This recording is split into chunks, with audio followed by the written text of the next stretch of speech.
Selamat siang, salam sejahtera bagi kita semua. Perkenalkan, nama saya Rian Yoga Nugroho, NIM 20B10030 dari Fakultas Teknik Prodi Teknik Sipil. Pada kesempatan ini, saya akan menjawab pertanyaan yang telah diberikan oleh Bapak Greg. Yang pertama, yaitu menurut ideologi agama dan keyakinan Anda, bagaimana cara kita menjalankan relasi dengan sesama, meskipun berbeda sara, supaya harmonis dan maju sejahtera bersama? Oke, saya akan menjawab. Jadi di dalam agama saya diajarkan bahwa semua manusia itu diciptakan untuk berdampingan. Tidak ada yang lebih tinggi dari yang lain. Yang harus ada itu adalah rasa mengasihani dan mencintai antar sesama manusia tanpa membedakan ras, suku, dan agama. Kemudian dengan cara kita mengasihi sesama, maka dengan perlahan pasti akan tercipta suasana yang harmonis dan pasti akan maju sejahtera bersama. Kemudian pertanyaan kedua,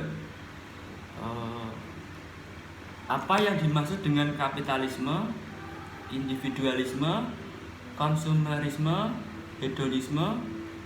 Apakah agama Anda setuju dengan hal tersebut? Berikan kutipan dari kitab suci. Ya, jadi kapitalisme adalah sebuah ekonomi yang ditandai dengan kepentingan bareng oleh seseorang atau perusahaan.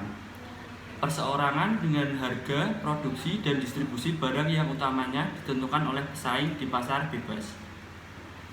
Pada dasarnya, sistem kapitalis yang bebas ini menghargai kepentingan pribadi. Namun, sebenarnya kita pun memiliki kepentingan pribadi terhadap Injil. Kita menerima Yesus Kristus sebagai juru selamat dikarenakan kita memiliki kepentingan pribadi supaya mendapat jaminan atas hidup yang kekal. Jadi, pandangan ini tidak boleh didukung oleh setiap aspek-aspek, karena sebagai contoh banyak pendukung kapitalisme menganut pandangan yang bermacam-macam. Pandangan tersebut terkadang bertentangan dengan Alkitab. Di Alkitab bab 1 ayat 28 dijelaskan bahwa Allah memerintah kita untuk menaklukkan bumi dan menguasainya. Salah satunya dengan memiliki kekayaan yang bisa kita kuasai. Kemudian individualisme. Individualisme memiliki arti lebih mementingkan kebebasan pribadi, yang lebih spesifik, lebih mementingkan diri sendiri dibandingkan mementingkan kepentingan orang lain. Hal ini menjadikan individu kurang bermasyarakat, sehingga apapun kejadian-kejadian di lingkungan sekitar mereka dianggap tidak penting. Menurut saya tidak setuju dengan pandangan ini, karena umat manusia sangat membutuhkan bantuan dari orang lain atau saling tolong menolong. Di dalam Injil Lukas bab 10 ayat 23 dijelaskan bahwa kita sebagai umat manusia harus tinggal berdampingan dan tidak bisa hidup sendiri.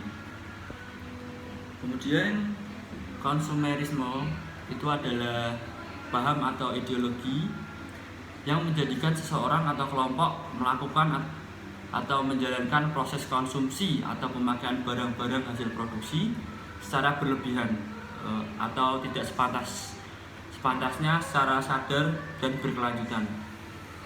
Saya tidak setuju dengan konsumerisme ini dikarenakan membuang-buang uang yang tidak perlu, dan lebih baik kita memberikan kepada orang yang membutuhkan. Di dalam kitab suci itu kan. Kemudian soal ketiga,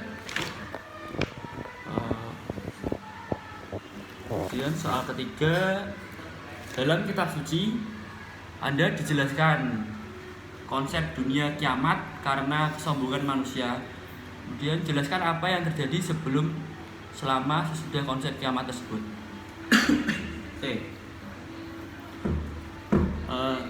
Sebelum dimulai dengan dibukanya materi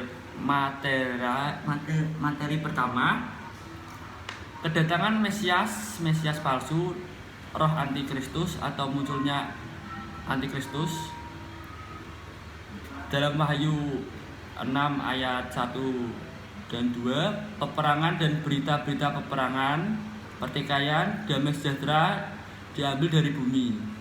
Dalam Wahyu 6 bab 3, maksud saya ayat 3 dan 4, keruntuhan ekonomi, kelaparan, kelangkaan bahan makanan.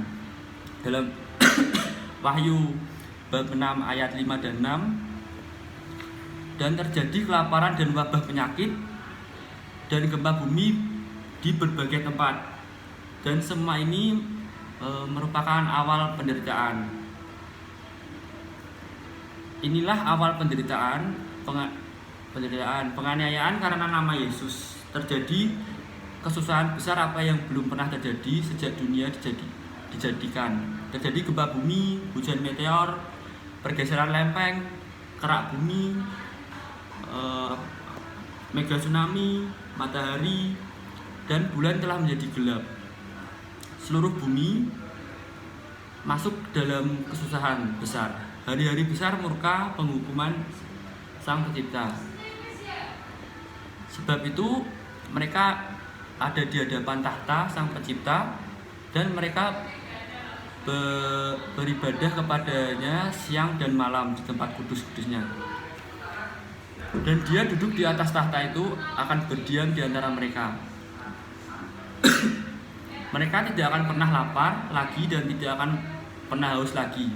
Bahkan matahari pun segala macam panas sekali-kali tidak akan pernah menimpa di atas mereka.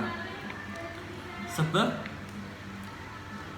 anak domba yang ada di tengah-tengah tahta itu akan mengembalakan mereka dan memimpin mereka ke mata air yang hidup. Dan Sang Pencipta akan menghapus semua air mata dari mereka. Oke, sekian jawaban dari saya atas pertanyaan yang diberikan oleh Bapak Greg. Terima kasih atas waktunya. Selamat siang.